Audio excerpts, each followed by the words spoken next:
আর কি করা যাবে, ব্যাড লাক, যেতে পারলাম না।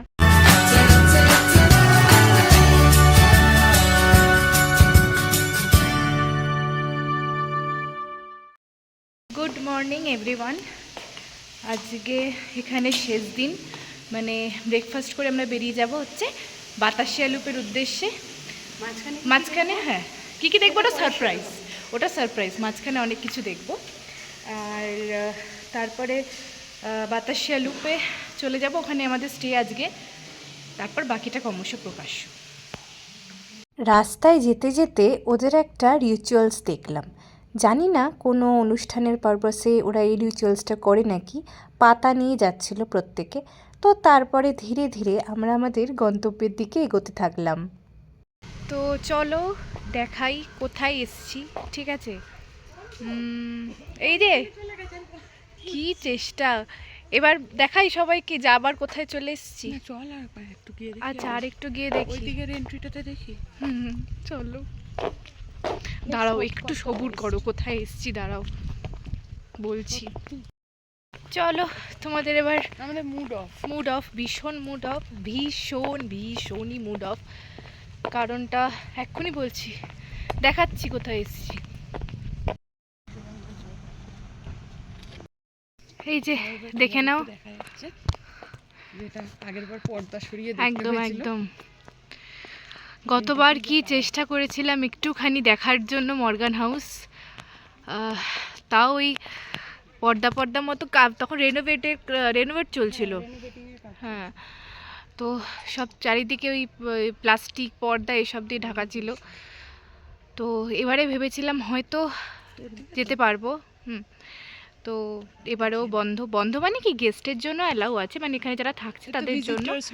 হ্যাঁ, কিন্তু আদার্স বাইরের অ্যালাউ নয় আর আগের মতো, মানে আগে যেরকম সবাই যেতে পারতো এখন আর পারে না, শুধু গেস্ট যারা থাকবে তারাই।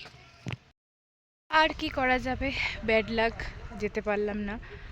তো এবার একটু ভালোভাবে দেখতে তাও একটু ভালোভাবে দেখতে একদম।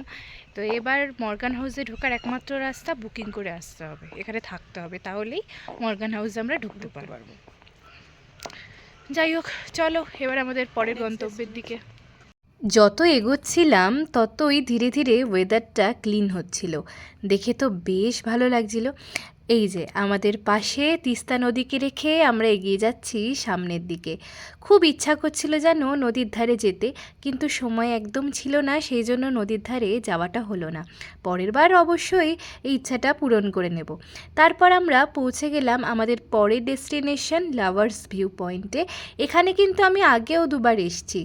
এইখানকার ভিউটা কিন্তু আমার অসাধারণ লাগে। ওই যে নিচে রয়েছে তিস্তা নদী আর রঙ্গিত নদীর মিলনস্থল। এখানে অনেকটা সময় কাটিয়েছি, অনেক কিছু খেয়েওছি। একটু হাসো।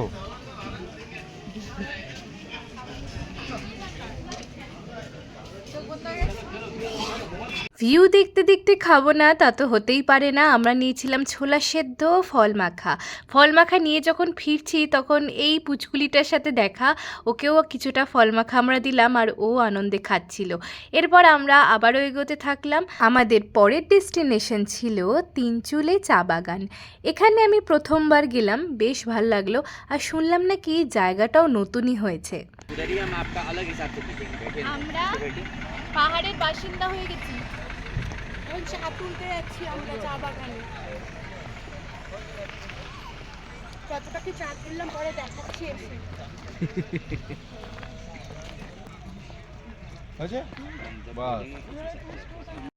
তো আমাদের ফটোশ্যুট হয়ে গেল, চা বাগান, আমাদের নিজের জামা কাপড়ে ফিরে চলে একদম রিল্যাক্স লাগছে। তবে ড্রেসটা পরেও খুব ভালো লাগছিল, মজা পাচ্ছিলাম, মনে হচ্ছিল আমরা কাশ্মীরি হয়ে গেছি। একদম নর্থ বেঙ্গলে এসে আমরা কাশ্মীরি হয়ে গেছি। চলো এবার আমরা চা খাই, চলো।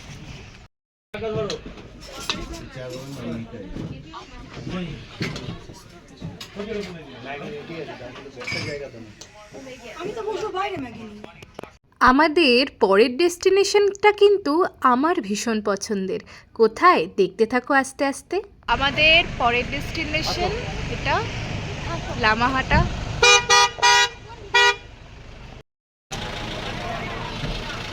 দাদা গেছে টিকিট কাটতে। হ্যাঁ, দাদা গেছে টিকিট কাটতে। দাদাটা কোথায় দেখা যাচ্ছে না কেন দাদা? ওই তো দাদা।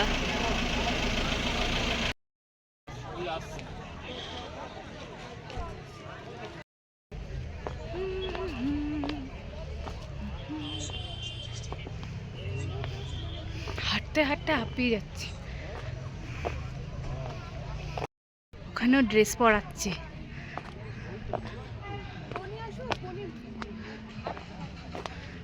চলো।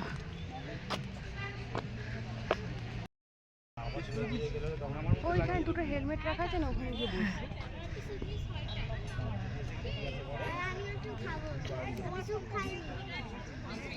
আচ্ছা, এরকম একটা ওয়েদারে যদি তোমাকে কেউ একা ছেড়ে দেয়, তুমি তাহলে কি করবে বলো তো? এই সময়টা আমার না একটু গা ছমছম করছিল। যাই হোক, আশেপাশে লোকজন ছিল ঠিকই, কিন্তু তবু একটু গা ছমছমে ব্যাপার লাগছিল, চারিদিকে মেঘে ঢাকা। আচ্ছা, লামাহাটার ওপরে শুনেছি একটা লেক মতো আছে, তোমরা কেউ কি গেছো সেখানে? আমি তো শুনছিলাম যে ওখান থেকে আরও বেশ 1.5-2 ঘন্টা লাগে, আর রাস্তাটাও বেশ টাফ। তোমরা যদি কেউ ওখানে যেয়ে থাকো তাহলে অবশ্যই কিন্তু আমাকে কমেন্ট সেকশানে জানাতে ভুলো না। এরপর আমরা এগোচ্ছিলাম আমাদের পরের ডেস্টিনেশনের দিকে। যত এগোচ্ছিলাম তত আরও মেঘে ঢেকে যাচ্ছিল চারদিক। তবে বেশি উৎসাহিত ছিলাম আমরা আমাদের পরের ডেস্টিনেশনে পৌঁছানোর জন্য। আমার ভীষণ প্রিয় একটা জায়গাটার নাম বলেই ফেলি, বাতাসিয়া লুপ। অন্যবার আমরা দার্জিলিংয়ে স্টে করি, কিন্তু এইবারে আমাদের প্ল্যানিংটা একটু চেঞ্জ হয়েছে। আমরা দার্জিলিংয়ের আগে বাতাসিয়া লুপে স্টে করব।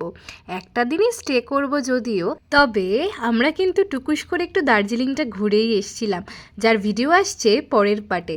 তোমরা যারা এখন আমার চ্যানেল সাবস্ক্রাইব করোনি, অবশ্যই সাবস্ক্রাইব করে পাশে থাকা বেল আইকনটা প্রেস করে দিও। খুব ভালো থেকো তোমরা সবাই। কেমন লাগলো ভিডিওটা অবশ্যই কমেন্টে জানিও। টাটা।